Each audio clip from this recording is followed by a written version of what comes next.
জনাব শফিকুর রহমান, আপনাকে ধন্যবাদ জানাই, আপনাকে স্বাগত জানাই। আমাদের অনুষ্ঠানে আপনি যুক্ত হয়েছেন, আপনার মূল্যবান সময়ের মধ্যে থেকে আপনি আমাদের দিয়েছেন, তার জন্য আমাদের আন্তরিক কৃতজ্ঞতা জানবেন। আপনাকে অনেক ধন্যবাদ। একটি গ্রহণযোগ্য নির্বাচন অন্তর্বর্তী সরকারে করতে হবে। একটি জনপ্রিয় প্রশ্ন এরকম যে আপনারা আওয়ামী লীগকে নির্বাচনে অংশ নিতে দেওয়ার পক্ষে নাকি বিপক্ষে? আওয়ামী লীগ আপনাদের কোনো রাজনৈতিক স্পেস না নিলেও আপনি আওয়ামী লীগের নাম উল্লেখ না করে কোনো ধরনের জুলুম না করার কথা ঘোষণা দিয়েছেন। অনেকে বলেছেন যে এই ঘোষণা না দেওয়ার কে আপনি, এই প্রসঙ্গেও যদি একটু আপনি বলেন। না, এই ঘোষণা দেওয়ার কে প্রশ্ন করেছে? জি, আসলে আমি আওয়ামী লীগের নাম নেই আর আওয়ামী লীগকেও আমি ইন্ডিকেট করি। শুধু আওয়ামী লীগ আমাদের উপরে জুলুম করে নাই, আরো অনেক পক্ষ আমাদের উপরে জুলুম করেছে। দল হিসাবে আমাদের উপরে যে জুলুমটা করা হয়েছে, যেমন ধরেন আমাদের নিবন্ধন কেড়ে নেওয়া হয়েছে, আমাদের প্রতীক কেড়ে নেওয়া হয়েছে, আমাদের অফিসগুলা সিলগালা করা হয়েছে, আমাদের শেষ পর্যন্ত তারা দিশাহারা হয়ে আমাদেরকে নিষিদ্ধ ঘোষণা করেছে। এই যে কাজগুলা দলের উপরে যে জুলুম করেছে, আমরা বলছি যে এটা প্রতিশোধ আমরা নেব। কারণ প্রতিহিংসার জন্ম নেই, আর প্রতিশোধ যখনই নিতে যাব তখন আইন হাতে তুলে নেওয়া হয়। আমরা আইন হাতে নেওয়ার ব্যাপারে আমরা বিশ্বাসী না। কিন্তু সাথে সাথে এই কথাটা আমরা বলেছি যে ভিকটিম এবং ভিকটিম ফ্যামিলি যদি আইনের আশ্রয় নেয়, এটা তাদের রাইট, ন্যায় বিচার পাওয়া, তাহলে আমরা তাদেরকে সর্বাত্মক সহযোগিতা করবো। আমরা স্ট্যান্ড থেকে সরিনি, আমাদের স্ট্যান্ড আছে। এখানে আওয়ামী লীগের নামও নেওয়া হয়নি, আওয়ামী লীগকে ইন্ডিকেটও করা হয়নি। এটা ছিল একটা সামগ্রিক বক্তব্য। আমার এই বক্তব্যটাকে টুইস্ট করা হয়েছে যে জামাতের আমির আওয়ামী লীগকে ক্ষমা করে দিয়েছেন এবং সাধারণ ক্ষমা ঘোষণা করেছেন। প্রথমটা তো নাই, দ্বিতীয়টা করার আমি কে? একটা রাষ্ট্রের সাধারণ ঘোষণা করার একমাত্র ব্যক্তি হচ্ছেন রাষ্ট্রপ্রধান, যিনি অর্থাৎ প্রেসিডেন্ট। তিনি ছাড়া প্রধানমন্ত্রী এটা পারে না, আর কেউই পারে না। আমি কে এটা করার? আমার তো কোনো অধিকার নাই।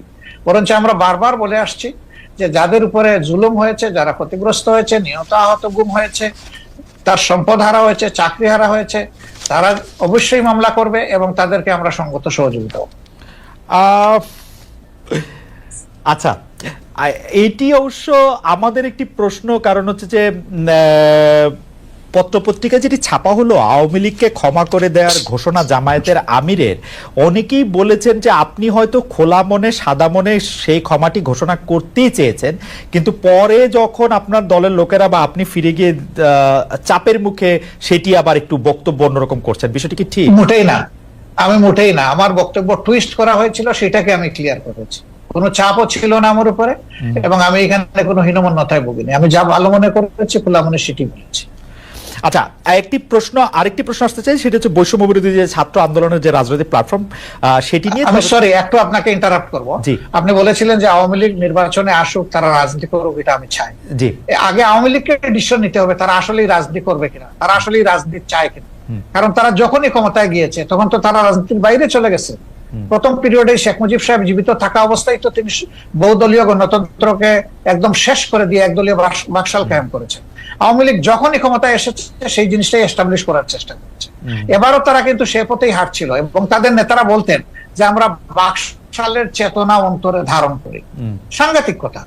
বাকশালের চেতনা যদি ধারণ করেন তো আওয়ামী লীগের নামে রাজনীতি করেন কেন? তাইলে তো তাদের সাহস করে বাকশালের নামেই রাজনীতি করতেন, দেখতেন যে জনগণ তাদেরকে কিভাবে রিসিভ করে। সেটা তো তারা করেননি। এই জন্য আওয়ামী লীগ আদৌ রাজনীতি করবে নাকি ফেসিজম করবে, আগে আওয়ামী লীগ ডিসিশন নেন।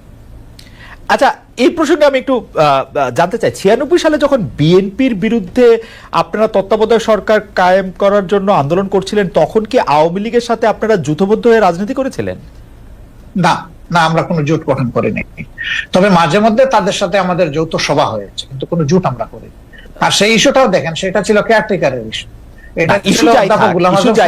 আগামীতে যদি আরো একটি যৌক্তিক ইস্যু আপনাদের সামনে আসে, আপনারা আওয়ামী লীগকে সাথে নিয়ে এরকম করবেন কিনা?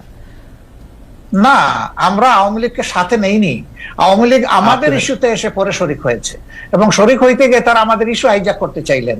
স্বয়ং শেখ হাসিনা বলে ফেললেন যে এটা তার মানুষ, মানে তার ব্রেইনের প্রোডাক্ট, ব্রেইন চাইল্ড এই কেয়ারটেকার সরকার। মানুষ হাসলো এটা নিয়ে, যে এর 2 বছর আগে জামাত ইসলামের পক্ষ থেকে Abbas Ali Khan on behalf of professor Golam Azam, তিনি কিন্তু এই কেয়ারটেকারের ফর্মুলা জাতির সামনে উত্থাপন করেছিলেন একটা জনসভার মাধ্যমে। আওয়ামী লীগ 2 বছর পরে এসে বলে যে এটা তাদের আবিষ্কার।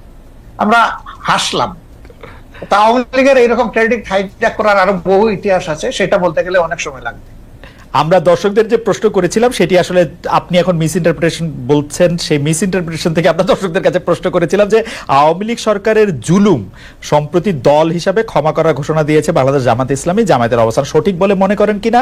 শতকরা 73% দর্শক মনে করছেন যে না এটি সঠিক নয়, শতকরা 27% দর্শক মনে করছেন যে কিন্তু হ্যাঁ, আপনার প্রশ্ন, আমি যদি বলি বিনয়ের সাথে, যে আপনার প্রশ্নটাই তো সঠিক হয় না না, সেটি তো আমরা আপনার বক্তব্যে পরিষ্কার হলাম যে আমাদের প্রশ্ন সঠিক হয় নাই। জি, জি। তবু যেহেতু এখন যে তাদেরকে প্রশ্নটি আবার- করেছিলাম, আবার দেন একটু দেখি তারা কি বলে। হ্যাঁ না ঠিক আছে, আমরা আবারও নিশ্চয়ই এটি আবার জানতে চাইবো যে আমরা আরেকটি এটি করব যে এটি আসলে জি, জি।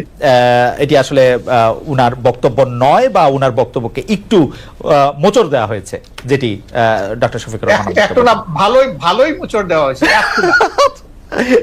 কিন্তু এটি সবাই দলবদ্ধভাবে এই মোচড়টি কেন দিল বা দিতে পারলো বলে আপনার মনে হয় ডক্টর শফিকুর রহমান? আমাদেরকে সবাই খুব ভালোবাসে, তো এই জন্য আমাদের নিয়ে কসলাইতেও ভালো হয়। আপনাদের সবাইকে ভালোবাসা, কসলাইতেও ভালোবাসা। আমি একটু আপনার গঠনতন্ত্র থেকে, জামাত ইসলামের গঠনতন্ত্র থেকে একটু পড়ি। জামাত ইসলামের গঠনতন্ত্রের 6 বলছে যে কেবল আল্লাহ তাআলার বিধানকেই একমাত্র হিদায়াত হিসেবে মানিয়া লইবে এবং আল্লাহ তাআলার দেয়া শরীয়তের বিপরীত যাবতীয় নিয়ম নীতি এবং পন্থা পদ্ধতিকে প্রত্যাখ্যান করিবে, মানে জামাত ইসলামের একজন সদস্য।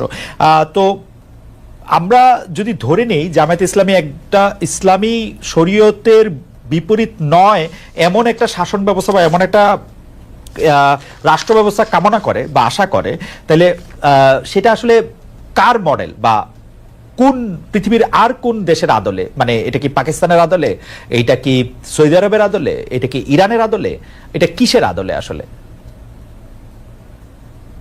আসলে দেখেন, আল্লাহ তাআলার বিধান হলো আল্লাহর সৃষ্টির জন্য। আল্লাহ তাআলা মানুষকে শুধু সৃষ্টি করে নাই, তিনি সমস্ত সৃষ্টির স্রষ্টা। সেই স্রষ্টার পক্ষ থেকে যে বিধানটা আসে সেটা হলো ব্যালেন্সড এবং সবার জন্য উপকারী। আল্লাহ তাআলার কোরআনের অ্যাড্রেস হচ্ছে ইয়া আইয়ুহান নাস, হে মানব জাতি। এটা দিয়ে আল্লাহ তাআলা কোরআনে অ্যাড্রেস করেছেন, এবং তার নবীকেও তিনি মানব জাতিরই শুধু নেতা রাখেন নাই, তিনি সমস্ত সৃষ্টির উপরে একটা রহমত স্বরূপ বলেছেন। তো আমরা সেই আদর্শকে অবশ্যই আমরা লালন করি, ধারণ করি, এবং আমরা বিশ্বাস করি এর মাধ্যমে মানব জাতির কল্যাণ নিহিত এবং মানব জাতি কল্যাণ পাবে। যেমন ধরেন, একজন কমিউনিস্ট পার্টির সদস্য, তিনি বিশ্বাস করেন যে কমিউনিজমের মাধ্যমে মানুষের মুক্তি। যারা সোশ্যালিস্ট তারা মনে করেন সোশ্যালিজম মানুষকে মুক্তি দিতে পারবে, অন্তত অর্থনীতি মুক্তি। তো এরকম এক একটা আদর্শ রয়েছে, সেই আদর্শের অনুসারীরা তার আদর্শকে আপহোল্ড করবেন, এটা খুবই সহজ। আমরাও সেই দিক থেকেই করি। এখন আপনার প্রশ্ন হলো যে এটা কি পাকিস্তান মডেল হবে নাকি অন্য কোনো দেশের মডেল হবে? না, এটা আল্লাহ তাআলা স্রষ্টা, আর তার মেসেঞ্জার যারা ছিলেন, শুধু মুহাম্মদ সাল্লাল্লাহু আলাইহি ওয়াসাল্লাম না, এর আগেও যারা পয়গম্বর এসেছেন বা প্রফেট সাল্লাল্লাহু আলাইহি ওয়াসাল্লামরা যারা এসেছেন, তারা তাদের যে মডেল, আমরা ওই মডেলটাকেই আমরা অনুসরণ তো করি। ডক্টর কিন্তু রহমান, সবার মডেলটা দুনিয়ায় এখন বাস্তবে নেই। আছে মুহাম্মদুর রাসূলুল্লাহ সাল্লাল্লাহু আলাইহি ওয়াসাল্লামের মডেলটাই বাস্তবে তো আছে। ডক্টর রহমান আপনার সেটা কাছে- হচ্ছে মদিনায়, জি ডক্টর রহমান আপনার সরি কাছে- আমি একটু শেষ করি। জি জি please। মদিনা কেন্দ্রিক যে শাসন ব্যবস্থা ছিল, সেই শাসন ব্যবস্থায় সকল দল ধর্মের মানুষের নিরাপত্তা সকল দিক থেকে, তার জানের মালের ইজ্জতের নিরাপত্তা